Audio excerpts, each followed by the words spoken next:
Assalamualaikum warahmatullahi wabarakatuh.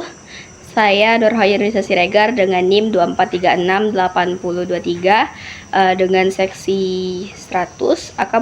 Kali ini akan menjelaskan mengenai penyusunan paragraf dan karangan. Ini merupakan UTS mata kuliah Bahasa Indonesia. Baik, untuk materi yang pertama, saya akan menjelaskan mengenai definisi paragraf itu seperti apa. Jadi di sini ada beberapa definisi paragraf menurut para ahli. Yang pertama ada menurut Arifin dan Tasai. Mereka berpendapat bahwasanya paragraf itu ialah seperangkat ataupun sebuah kalimat yang membicarakan suatu gagasan ataupun topik. Dan menurut Semi, beliau berpendapat bahwasanya paragraf itu ialah suatu kalimat atau seperangkat kalimat yang mengacu pada suatu topik pembicaraan. Jadi jikalau dikesimpulkan bahwasanya paragraf itu ialah terdiri dari atas beberapa kalimat yang ditulis dengan menjorokkan awal kalimat ke bagian dalam tulisan yang membicarakan satu topik tentunya, dan juga pemikiran sederhana dari topik yang akan dibicarakan.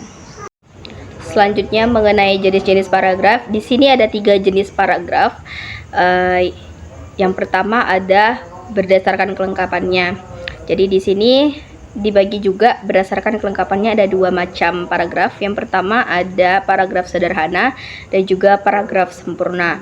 Yang kedua ada berdasarkan fungsinya dalam karangan. Di sini ada 4 macam paragraf. Yang pertama ada paragraf pengantar atau pembuka. Kedua ada paragraf penghubung atau peralihan. Yang ketiga ada paragraf penutup. Dan yang keempat ada paragraf pokok atau pengembang. Yang ketiga ada berdasarkan teknik pemaparannya. Di sini ada 5 jenis paragraf. Yang pertama ada paragraf deskripsi. Yang kedua paragraf narasi. Yang ketiga paragraf eksposisi. Yang keempat paragraf argumentasi. Dan yang terakhir adalah paragraf persuasi. Selanjutnya mengenai fungsi paragraf, di sini saya sudah menyimpulkan ada 3 fungsi. Yang pertama, paragraf itu berfungsi sebagai dapat memudahkan pengekspresian gagasan, pemikiran, perasaan dalam merangkai kalimat yang disusun secara logis dalam suatu kesatuan. Yang kedua, tentunya ini fungsinya dapat memudahkan penataan topik-topik yang akan dibicarakan sebagai kesatuan rangkaian dalam suatu karangan. Yang ketiga, dapat memudahkan pengembangan topik karangan menjadi topik-topik yang sederhana dan tentunya dapat lebih dimengerti lagi.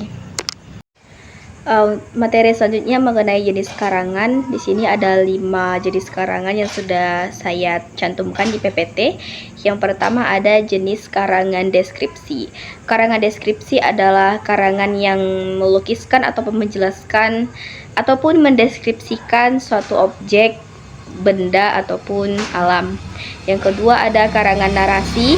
Karangan narasi adalah karangan yang menceritakan suatu peristiwa, kejadian, perbuatan, dan tingkah laku. Yang ketiga ada karangan eksposisi, yang berarti bahwasanya karangan ini memaparkan permasalahan yang dibahas dengan cara menguraikan bagian-bagian secara detail. Yang keempat ada karangan argumentasi.